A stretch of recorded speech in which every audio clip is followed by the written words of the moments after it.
আসসালামু আলাইকুম, welcome to my channel আমার রান্নাঘর।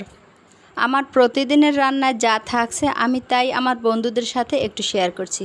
চিংড়ি মাছ খুব পছন্দের মাছ, আমার ফ্যামিলি চিংড়ি মাছ খুব পছন্দ করে। বাচ্চারা তো মহা খুশি, আর চিংড়ি মাছ রান্না করব। তা আপনাদের সাথে একটু শেয়ার করছি। প্রথমে আমি দিয়ে দিয়েছি হলুদের গুঁড়া, মরিচের গুঁড়া এবং লবণ দিয়ে সুন্দরভাবে মাখিয়ে নিয়েছি। তারপর একটা ফ্রাই প্যানে তেল গরম করে সেই তেলের ভিতরে একটি একটি করে মাছ ভেজে নিয়েছি।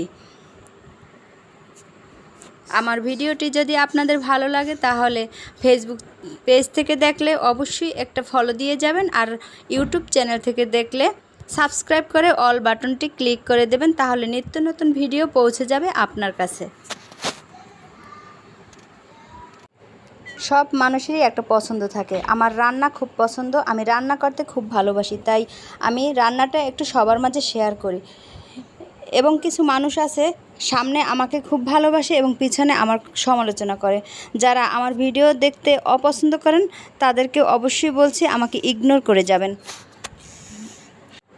আমি কোনো শেফের কাছ থেকে রান্না শিখিনি। ছোটোবেলা থেকে আমার মাকে দেখেছি যেভাবে রান্না করে, অল্প মশলা দিয়ে আমি সেভাবে রান্না করি, তাই আমার রান্নার ভিতরে থাকে না কোনো মশলার আধিক্যতা। মাছগুলো ভাজার পরে একটি কড়াইতে তেল গরম করে তার ভিতরে দিয়ে দিয়েছি পেঁয়াজ রসুন বাটা এবং হলুদের গুঁড়া, মরিচের গুঁড়া, জিরের গুঁড়া এবং ধনিয়ার গুঁড়া দিয়ে আমি এটিকে সুন্দরভাবে নেড়েচেড়ে মশলার একটা কাঁচা গন্ধ সেটাকে আমি উঠিয়ে নিয়েছি। তারপরে আমি মাছগুলি সেই মশলার ভিতরে ঢেলে দিলাম, একটু নাড়াচাড়া করে তারপরে আমি মশলার সাথে মাছগুলি মিশিয়ে নেব।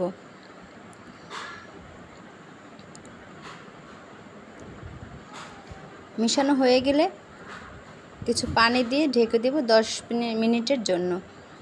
তো আমার রান্নাটা প্রায় এখন হয়ে গিয়েছে। আমার ভিডিও যদি আপনাদের ভালো লাগে তাহলে লাইক কমেন্ট করে আমাকে সাথে রাখবেন। আবারও আসবো অন্য কোনো ভিডিও নিয়ে, দেখার আমন্ত্রণ রইল। সবাই ভালো থাকবেন। আল্লাহ হাফেজ।